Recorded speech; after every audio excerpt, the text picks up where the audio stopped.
Calvin Castine at Olympic Stadium on the 28th day of September 2004. The next to the last day that the Montreal Expos will be playing here in Olympic Stadium, the next to the last home game. And we brought along Norm Bono and John Zerlo, as we see Tim Raines and Tony Tavares also in the, no, it's not Tony Tavares, it's another fellow who looks from behind like Tony Tavares. Tim Raines, a former star here at Montreal, whose number is retired on the outfield wall. That happened earlier this year. The all-time leading base stealer in Montreal history, and I think number 3 in the history of Major League Baseball. Maybe not number 3, but pretty darn close to it. It has to be more than Lou Brock and Ty Cobb ahead of him. Anyway, we are here for next to the last game. The Expos are taking their batting practice, and the Florida Marlins will be taking their batting practice very shortly. Very appropriate, probably, that the Florida Marlins, the world champions, are here on this this Tuesday evening, because this, as we said, the last homestand for the Expos, the last series for the Expos, and the Florida Marlin owners, particularly Jeff Loria, the man who is probably most hated here in Montreal next to Bud Selig. Loria bought the Expos and ended up trading them with Major League Baseball for the Florida Marlins, and he is much despised by the city of Montreal and its residents. The zoom and the on-off button with your thumb. So when I push this, it's on. When I push down on it, hold it on. Just touch it once and it'll be on. You'll see the record light. It's on right now. It's on right now. You're recording right now. Usually use 2 fingers to do it. That way you don't accidentally. All right. Let's get so you can see the. Get right here so you can see them. And get the batting, yeah, get the batting cage behind you. Let's get right here, John. How's this? Oh, you gotta look. What's the first questions? You getting warmed I up? have no idea. Okay, Bob. You're the camera. He looks like a cameraman, doesn't he? I think he shut it off on us. I'll let you know when it blinks. If I think you better stick to teaching business, don't you?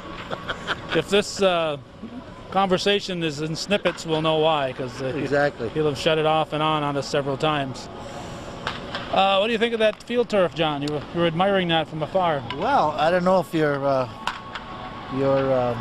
followers have noticed during the season that we have a new covering here on the field at Olympic Stadium. It looks very real, and it feels very real.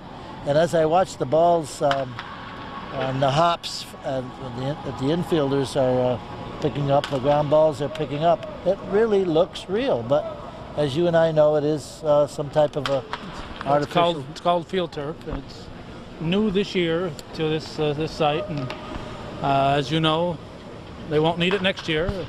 And perhaps before we get into that, Norm mentioned earlier that it's probably made out of recycled material. I think so. I think there's a lot of there's recycled tires that are in there, and I think a lot of recycled rubber and plastics are used in it. So, yeah, but it needs no mowing. Well, that's yeah, a little less maintenance than we have at our homes. Keep an eye on that red light. It's on. Okay. Did you get a couple of pictures of the turf? I'm sure he did. He's a very adequate camera person. He's had at least 15 minutes of experience on that camera before. John, this is the 36th year of the history of the Montreal Expos, and it certainly looks like it's the final year of the Expos. And you're just barely old enough to remember the first season back in 1969. I went up to Jerry Park quite often. In fact, perhaps much more often than I've attended games here at Olympic Stadium. But we enjoyed Jerry Park. It was a lot of nice atmosphere. The only thing was, when it got this time of year, it was cold. Boy, you had your long johns on and a winter coat when you went up at this time of year. Even though the days were nice, it was very, very chilly on those metal seats at Jerry Park. But yeah, that first year was great. I enjoyed it immensely, getting to know the new players, and that was in '69, you're right. And I was telling you earlier that we were so excited to have the Expos as our team back in '69. We were still in the drive-in business in Champlain at the Northway Drive-In Theater, and that's where UPS is now. We had the big sign that's still there that UPS uses. On the bottom of the sign, we would put Expos, visitors, and we put the score of the day's game every evening, so our customers from Canada would drive in and they'd know the score. And we did that just about the whole season until we got tired of doing it and kind of diminished. But we were so happy to have a major league club nearby. And that Jerry Park was such a friendly, it was like a minor league park, and you could just, players were close to the fans. And what I loved about the first year or two of the Jerry Park was you could bring your own beer. Yes, that's right. Yes, you could. And not only that, but if you went for a ball game, you also could take in a lot of tennis if you were a tennis fan, because they had the public tennis courts there right nearby, just off the outfield, and you could watch tennis matches if you got there a little earlier.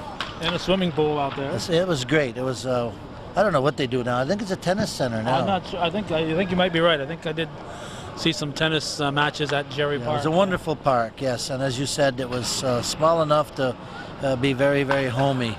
And it were great times. And it reminds me also of when I was a young boy going up to Montreal to Delormier Stadium to watch the Montreal Royals play. It was, again, another homey stadium. And we've almost forgotten about the Montreal Royals, but that's where many of the great Dodgers came from, including Jackie Robinson. And we've forgotten all about the Royals. And we were saying on the way up this evening that I hope that the Montreal Expo team will not be forgotten as the Montreal Royals have. I mean, maybe in 40, 50 years down the road, no one will even remember there was a major league team here in Montreal.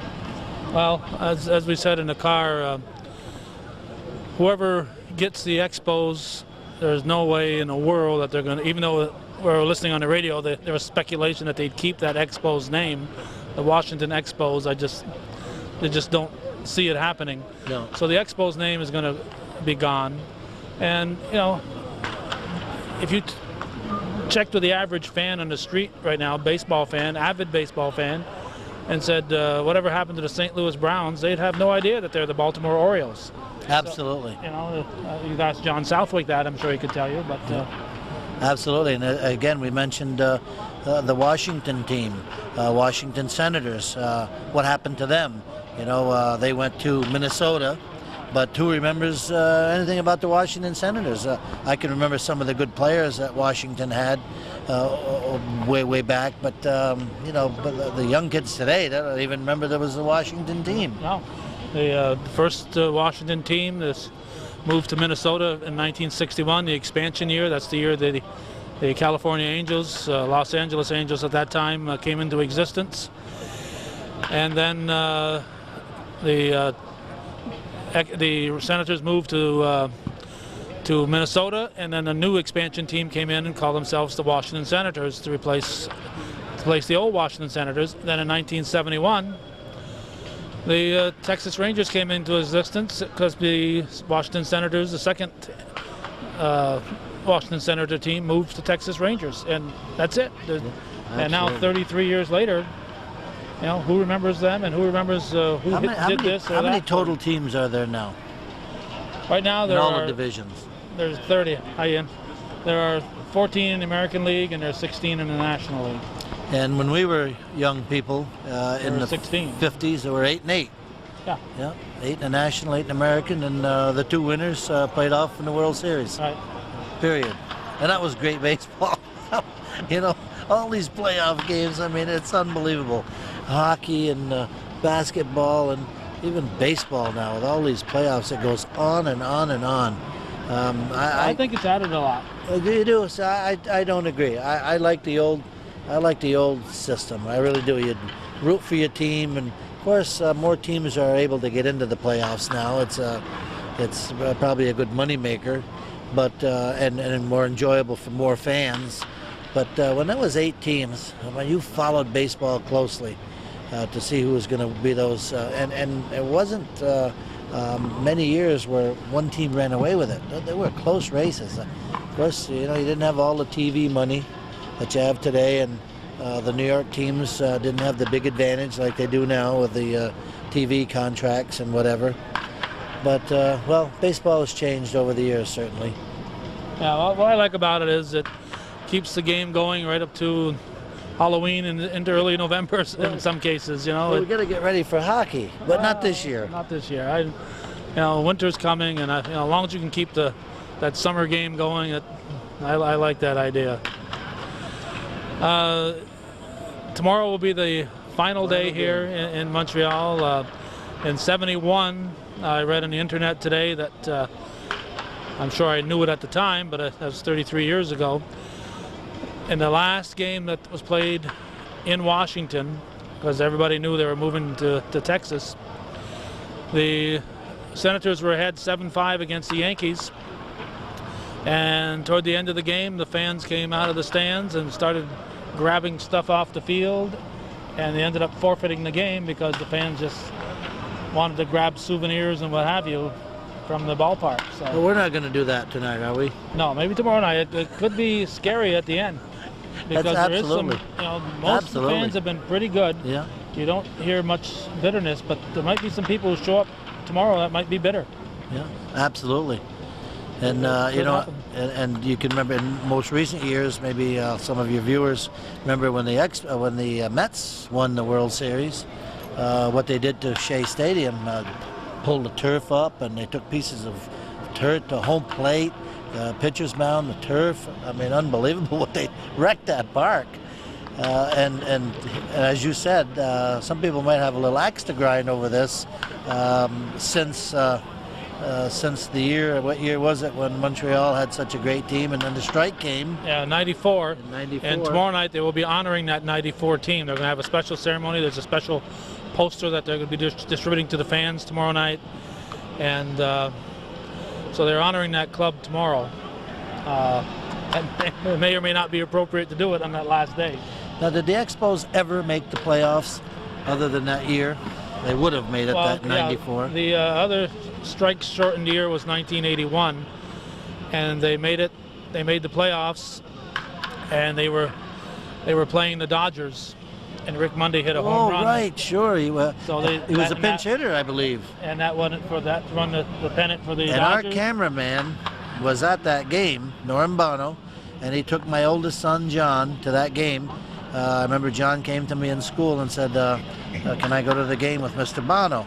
And he was telling me just the other night when he saw Rick Mundy. Who was Rick Mundy? Well, Rick Mundy was a talented player, but he hit a home run into right field stands and won the game for the Dodgers. Yeah, it was amazing that you mentioned that because it was mentioned earlier this week. It seems like whenever they have a strike-shortened year, that's when the Expos do well. And that year there, you may recall, they divided the season up into halves, and whoever was in the lead when they went on strike won the first half. Then when they came back, you had a new chance to win that half, and the Expos got in through winning one of those halves, and they went as far as the final playoffs against the Dodgers. Yeah. And ended up. That was in 81. 81. It was an East and West then. It wasn't 81 and 94. the three divisions with the wild card that they have now. Then it was just an East and a West, and the East would play the West. So in that case there, the East division, I can't remember who the Expos opponents were, but the Expos beat them.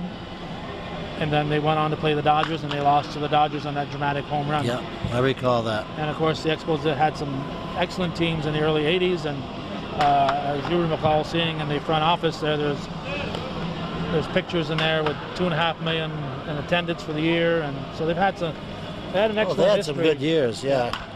Yeah, it was, and some of the players that they had here were great players, and my wife and I many times mentioned the fact that watching a game on television, maybe an American League or even a National League game. Oh, that player was an Expo. That player was an Expo. That player. We have all stars all over the league. That guy was an Expo. That guy right there was an Expo, right there. Oh, that's you're the announcer. Dave Van Horn, yeah. And Tim Raines. I thought you were referring to Tim Raines is here tonight. Yeah. Doing a little coaching. Yeah, Dave Van Horn actually ended up in Florida because of Jeff Loria. When Jeff Loria came here and bought the team, he played hardball with the radio and the TV people. It ended up they weren't on either in English broadcast. Dave Van Horn, his last year here, the only announcing he did was on the internet. And the following year he went to Florida. And the year after that, Jeff Loria followed him into Florida. Yeah, isn't so that something? He didn't get away from Mr. Loria. So, or he probably said bad things about him when he first got there. He had to suddenly say nice things about him. My summer neighbor, Don Johns, he was a hockey player. I played several years with, it was in the Ranger organization. Played 9 years of professional hockey back when there was only, 6 teams in the Major League Hockey. Now there's 30 teams, but so you had to be some talent to play when there was only 5 or 6 teams. They were neighbors to Dave Van Horn in Montreal and Beaconsfield back in the heyday of the Expos back in the 60s and 70s, late 60s and 70s and 80s. And then I think he moved on, but they were great friends and they speak of him often. And they had good times together. But anyway, yeah, sad night here in Montreal. Anything else, John? Norm is getting a little shaky there. I think that maybe our cameraman would like to say a few words. Yeah, we're going to have you and he switch spots, and we'll have a contest. We'll have the viewers write in and tell us who the best camera person is. That'll be a good survey. Yeah. Yeah. We could do that. Okay. You're recording right now. Shut it off. They just pushed their thumb. Thought I was bad. I think you're going to win this one hands down here, Norm. Well, it's not too many times you get the upper hand on John, so I better take it. He looks a little tilted, and he looks like he's shooting us low here, but we'll trust him. You trust John Zerlo? I trust John Zerlo in my life. You can't trust your county clerk. Yeah. Who can you trust, right? He's my boss for 25 years, so I better... 25 years. 25 years, yeah. At Northeastern Clinton in the business and... Just the business department? It was the business department, yeah. He was the department chair. Who's the department chair now? We don't have one. No chair. After he left, he did away with it. They vacated that chair. Gave up, he took the money and left. They said obviously... He had no money left Obviously we didn't need a chair all those years, so we got rid of that. Let's pick up in 1981. You were here. 1981, I was here. They played Philadelphia in the first round, and he beat them. I came to most of the games, if not all the games, and I remember one going down to the 9th inning, and I think it was a pinch hitter like Jose Morales had a big hit, and this place was packed. It was great. The atmosphere was unbelievable. I really miss that kind of atmosphere, and everybody had left. Took their time leaving, and everybody was singing and talking to each other. It was just a great, great, great atmosphere. And then I was here for the Dodger series after that, and I had brought many times I would come to games and bring, like he said, his son, but kids from school, kids that played sports, and I was pretty young back then, and I enjoyed taking them up. 33 years ago, so you were... 33 years ago, and I was just about 18 then. Almost half your life. So I really enjoyed that. But going back to the beginning, I came a lot of games the first few years because I had shared tickets with Dick Butterball Eternal. He had season tickets, and we shared tickets, season tickets. So I saw an awful lot of games at Jerry Park, and then when we moved over here. So I know I've attended over 200 games. And that was, till the last few years, it was always great to come up here, but I've lost interest like a lot of other people when your players that you really root for and really care about just get up and leave, and you got to follow them from different teams from a distance. It's just not the same. Yeah, you don't mind it so much if that player leaves and you got a player of equal caliber that comes in. Yeah. But when these players leave, it's a void, and that void isn't filled. The true fans don't always care just about the wins and losses, but they have to have an attachment to the players. So even if they weren't having a great season, but you knew the players one by one, you knew where their numbers, where they played, how they walked, how they ran, how they hit. It was that's what you really do, I think, when you follow a team like we used to follow the Expos. But now it's very difficult to follow them for very long because they're only here for a couple of months or a year, and they're gone. It's difficult to follow them this year because the team they started spring training with and the team they've got in the field now is very little resemblance. I know on the way up you were telling the original starting lineup this year, which when they were all here, well, although some of them were hurt, but they would all play together, we had the makings of a pretty good team, and now there's very few of them left. I've mentioned it over a couple of the recent broadcasts, but keep an eye on that red It's on. red light up there. He has been going around. Oh, he's not taking our picture a whole lot. Claude There's a Rameau's ball over right here. Yeah, there's a ball. Watch him. He's going to try to get a souvenir. Calvin says Claude we can't Rameau's, pick this. no, you can't pick up that this ball, huh? No, you see that ball there, John? You can't touch that ball. There's only one more game. I think we could take that one home. No, you can't take that Just ball. put it in my pocket. Nobody's going to notice it. No, you can't do it. Claude Rameau is watching, and he'll come over and... We could probably bring it to school, and we're going to have a little raffle and raise some money for our programs. Buy the Expos. Buy the Expos back. Oh, they're shooting us. There's another one coming. Oh, that one was lost. It's gone into the bar there with the door open. What were we talking about? Well, we're talking. It's going to be a sad day, though, and now that the Expos are leaving, and it's more day. Pretty much official now. For all the times we have spent up here and always watching the games on TV, on the radio, would mention Dave Van Horn and listen to a lot of ball games on the radio. I guess us old timers enjoyed the radio. Young people probably don't understand that, but we really enjoyed the ball games on the radio. Well, I listen to the Yankee games and I listen to the Expos games, and I don't know if it's my attention span or the way the announcers are now, but they go in from one inning to the other, and I don't even know what the score is. It just, like I said, I don't know if it's them or me, but they just don't hold my attention. When we grew up on listening to the radio, you could picture, you could picture in your mind, you could see it. You didn't need a TV.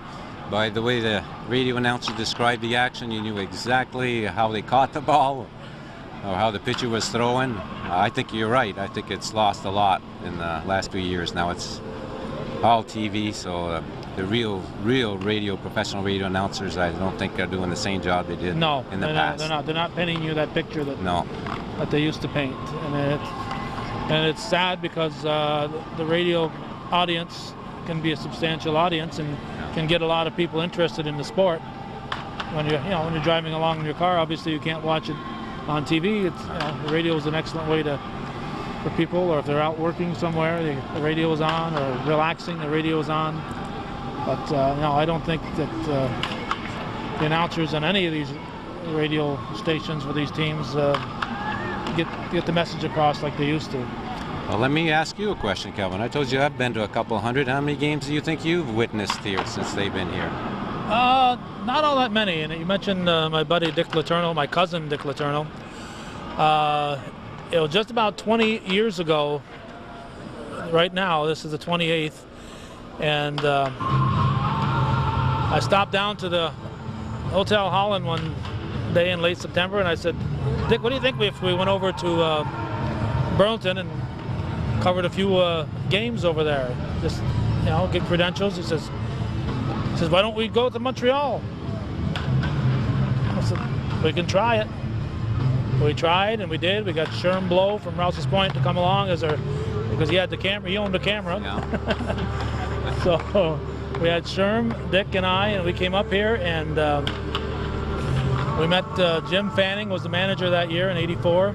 He was an interim manager, but he held a variety of positions. He was a long-time general manager, and he held a whole lot of positions for the Expos. And just a heck of a nice guy. We met him, and he said, "You guys coming back tomorrow?" And we went into his office. He had a box, drooling over that ball. He had a box of baseballs that were all autographed by the teams, stamped on autographs. They're all autographs. says, here, get you each a ball here. He'd sign his name and gave us each a baseball, and we came back the next night. And the only problem is we didn't have one of these. We had used the camera mic, and when there's noise in the background, the camera mic doesn't pick up conversation like this. But we came back on the following night, the last game of the season. It wasn't the last home game, it was the last game of the season. We talked to Gary Carter. We were the last ones to talk to Carter, because by the time we talked to him, everybody else had left.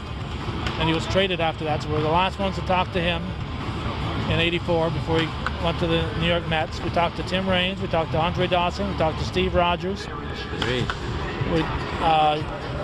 Jeff Reardon, I think, was here. Rusty, the Mets were the opponents. Rusty Staub was with them then. We talked to Rusty Staub. Super. But you have to listen. So that's how you get started. With a real sharp ear. Dick got you started. Well, Dick's idea to try it, and I said I'll try it, and succeeded. And yep. So we came up in '84 and '85, and of course we were a small. Until '85, Shazy wasn't even on the cable system, so Moores wasn't on, Altona wasn't on, Ellenberg wasn't on, and at that time the Expos had a lot of people. I talked to some of these people now. They say, hey, we used to go up there and make believe we were somebody and got credentials. So they cleared house and they cleared us out with them too, even though we were legitimate. We had a small outlet. So then back in '98, I decided to try it again, came back, and we've had a great relationship with Monique Giroux and all the Expo front office since then. But Dick Letourneau, it was his idea, because it was, I thought it would be something to go to Vermont and cover the minor leagues. And he said, why shoot for the minor leagues? Let's shoot for the big leagues. Well, I know you've taken me up here a few times, and just like I, a few minutes ago, said I had taken a lot of kids up, you've taken a lot of people up with you. And I know personally I really enjoyed coming up and getting on the field and being in the press box. Is something that the average fan doesn't get a chance to do. So I guess I'm interviewing you, but I tried done quite a job here, John. What I've tried to do is pick people who have helped Hometown Cable in the past, and you're probably the only exception that you contributed to Hometown Cable. But like John here, when I used to need hockey coverage, he'd always get somebody, he'd line up camera people to do the work, line up play-by-play people. So he helped Hometown Cable coverage in that way. So people like that, like Brian Jefferson, who's done some play-by-play for me, Bill Chase, who's done so much play-by-play, Jim Schutz. And those are the kind of people that I tried to bring up with me, because if I started picking people off the street, have a long line. Yeah, who doesn't want to come on the field and go into the clubhouse? This is great. I appreciate you taking me. And Jim Tierney has actually been up here as many times this year as I have, because I just found it tough to come up here this year, just so much other things going on. And so I got credentials for Jim Tierney, and his son came up quite a few times, and Jim came up last week on his own with a guy named Ed Sweeney. And so Jim actually was here when the Raines number was retired. He was here when Randy Johnson was pitching. And he's here with a lot of the Mets games, because he and his son are Mets fans. So Jim Tierney has been able to come up here, and of course he loved being here, and it helped me get some coverage that I otherwise wouldn't have gotten. So yeah, I've enjoyed having the opportunity to bring some people up here, and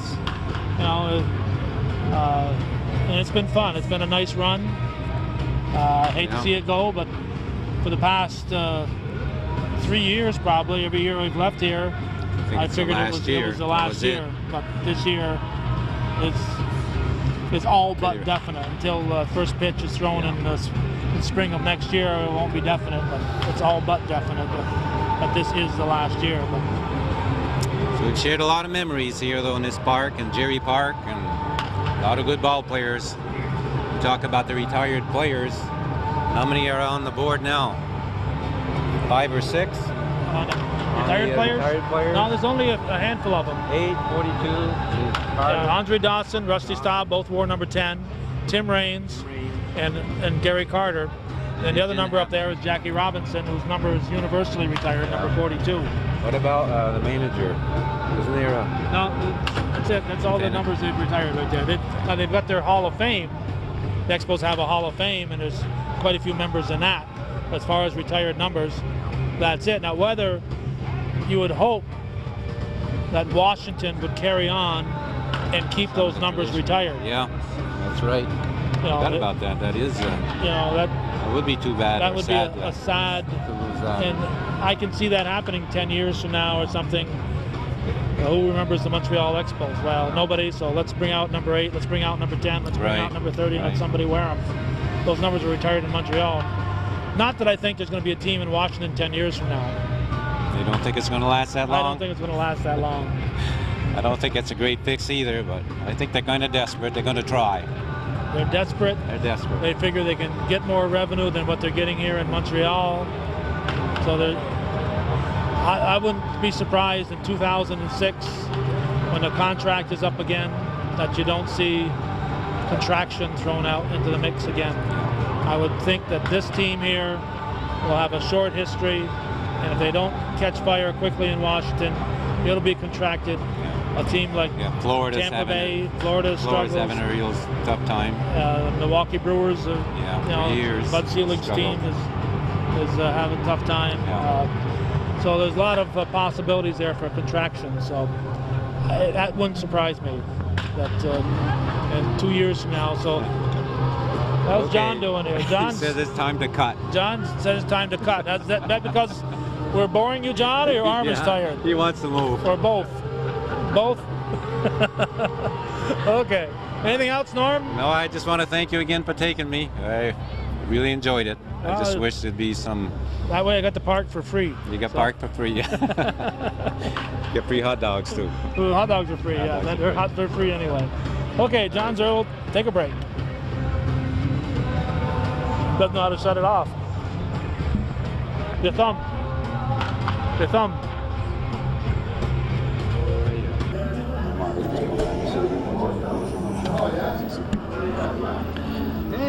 Okay, we're in the press box right now, and we're trying to get a focus on this thing. It's just so shiny in the dark that we can't quite do that. But this is the championship ring, and this is what it looks like, and it belongs to PJ Loyola, the PR man formerly here in Montreal, who went to the Florida Marlins. Were you surprised when you saw that, or did you have some pre-idea what it was going to look like, PJ? I had a general idea when it first started off, but definitely was very pleased with the final product. When we finally put it on, it's like, hey, this is pretty impressive. This is pretty big, but you get used to it, and I wear it a lot with pride. Yeah. It's a little gaudy, but if you're going to have a world championship ring, it ought to look like something like that, huh? Exactly. It's not going to ever be confused with a high school graduation ring, so that's the quite good thing about it. I'm sure you put that in a safe box at night. Is there a value? What is the value on that? You don't? It's priceless, as Priceless, they say. yeah, I but know it's 240 gems. There's 227 white diamonds, 1 teal diamond, and 12 rubies. So it's 3.5 ounces of white gold. Wow. So it's pretty big. All right. You won't get another one this year, but maybe next year. Thanks, Calvin. Hope so too. Okay, thanks, PJ. Take care.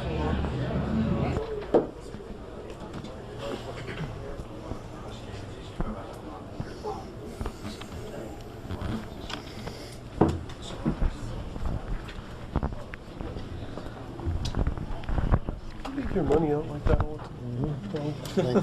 Thinking it might multiply, you know? Doesn't work. Let's get that camera guy in. This doesn't work. Doesn't work. 5 seconds.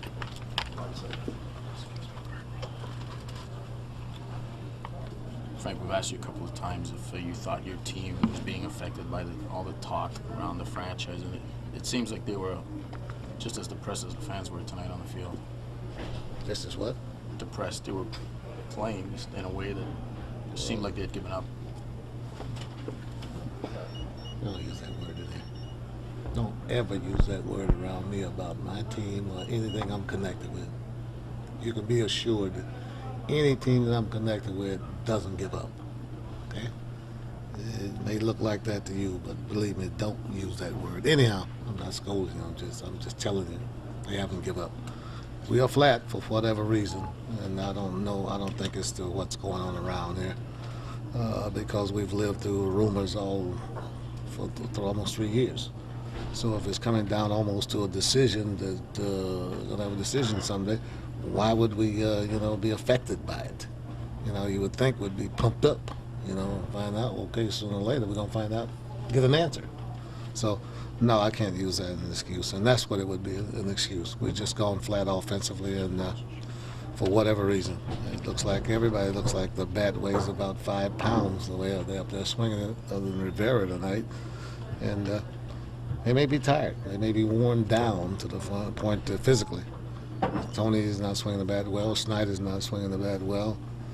Sledge is not okay. Wilkie's not swinging the bat well. So when you miss all that offense, you're going to look like you don't have much going for you, because we don't get base runners. We're not hitting the ball even on the nose. And we're getting nobody. We're not getting walks. We're not getting hit batters. And I don't blame that. Wouldn't hit me either, the way we're going. But we're just not getting anything going offensively. Still pretty disappointing to go out and play and only see 5,000 people. Let's not go there. We don't count the house. We don't have an attendance clause. Frank, how was it tonight? Oh, good. Yeah, so. Everything was up though tonight. You couldn't get anything down in the zone, and when you get it up in the zones of these guys, they're gonna hurt you. And that's what happened tonight. He just couldn't get the ball down. Frank, we spend so much time talking about the fans that aren't here. What would you like to say to the fans that have been coming out? I like to say a lot of things, so. But and I've said it before, we appreciate the fan support that we've got the 3 years that I've been here. They've been very vocal. They've been very supportive, and really. Size doesn't mean anything except the cash register, taking money to the bank. It's how you feel and how enthusiastic you are about the team and about the players out there on the field. And when you have 5,000 people in there, or 6,000, when they are behind the team, it sounds like it's 25, 30, 40,000 people in here. So. That's what I want to say to the fans, the ones that are stuck with us and been out here on a regular basis for the 3 years that I've been here. Thank you. We appreciate it, and hope things work out. That's about all. Thank you, Frank. Merci. Young guy, and you're kind of in the middle of it, just looking at getting a chance to start your stuff when you get that chance. Definitely, just glad to be here. I could be sitting at the house doing absolutely nothing. So it's definitely a joy to be out here and be part of this experience, be part of the club. And whatever happens, happens. So we'll just wait it out and see. Do you get involved in any way or shape or form as to what is happening with this club? Not really. I have limited experience here. I got traded over in the middle of the year and then limited time up, including that injury, where I got sent down for rehab. So kind of you pay attention to it in the news, but you kind of listen to it on TV and read about it in the paper. But as far as being a part of it, I haven't really been around to do that as much. Thanks very much. What are your expectations going into tomorrow's game, if you have any? Well, we want to win. Definitely want to finish the homestand and possibly the last game here on a good note. But playing a tough team, and we'll just go out there and battle and see what happens.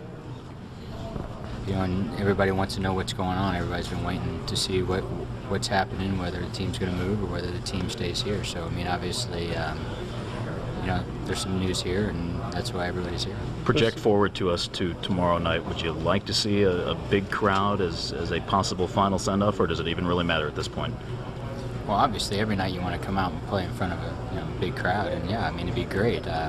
We've had the big crowd, especially last year when we were in the playoff race, and the people were here. It was, it was exciting, and trust me, you build off that energy more than you can possibly imagine. And it'd be great to see people come out, and and everybody's just still like we are, waiting to see what's going to happen, and if anything does. Jamie, crowd of about 20,000, at least 20,000 expected tomorrow. So tonight essentially might have been the last game you guys have had playing from a small crowd like this. That kind of a relief. Whether it's relief or not, I don't know. What can you say about it? The only thing that we can control and what we do is obviously we like to have some fans, but bottom line is for us to go out and win. And hopefully we can go out and win in front of a good crowd, or whether it's a good or a bad crowd. But if they come tomorrow night and this is it or what have you, hopefully we can go out and play better than we have been the last 2 series, and leave something good in their mind if this is by chance the last game here. Jamie, I know Major League Baseball hasn't made the official announcement. The City of Washington has sent out an advisory this evening that the team is definitely moving there for next season. And? Just wondering what your comment is to that. Well, I'm not, it's been, this craziness for the last however many years, and, we're not going to believe anything or know anything or see anything until we do see it, and it is told to us and it's told to everybody, and then you go from there. But other than that, tomorrow we're coming, we're putting on an Expo uniform, and when we go on the road, we'll put on an Expo uniform.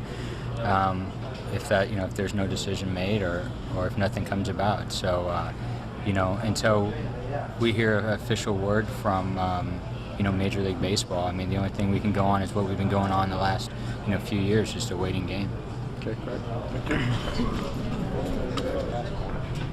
Jerry, you still got a game to play tomorrow, obviously. So, I mean, we're going to come out and try to smoke the Marlins. We tried to do that tonight. Ishmael Valdez threw a very good game. Scored some runs late, didn't score enough. Is focus even a question right now? Still? No. It gets tough at the end of the year for any team that's not playing for a playoff spot or anything else, and we're far enough out to where we can't play for 4th place. We're stuck in last, so, we play for pride. We play, we do the things that we've done since we've been kids, I don't go out there to lose. I don't go out there to let anybody beat me, and there's nobody else in this clubhouse that does that. We'll come out hard. Hopefully everything will be nice. People will show up, and we can have a wiffle ball game and score about 20 runs for you. If there is an announcement tomorrow, it would certainly impact the atmosphere here tomorrow. What would you expect? What kind of atmosphere would you expect? What would you like to see? Atmosphere where? As far as the fans? Stadium, yeah. The fans? You'd probably see a couple more nuts like you saw tonight. There'd probably be a lot of animosity, things like that. People that feel like they've been stepped on, but that's to be expected. They've had a team here in tradition for a long time, and it's being taken away from them. And I guess that'd be hard for any city, any fan. We probably had 7,500 to 10,000 there tonight, and they're all Expo fans.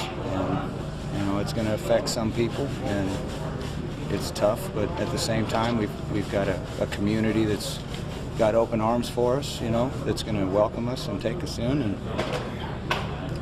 we'll go there and play hard. But we'll come out tomorrow and we're going to give it everything we got. We'll be excited too that it's our last day here, and come out and play with some purpose.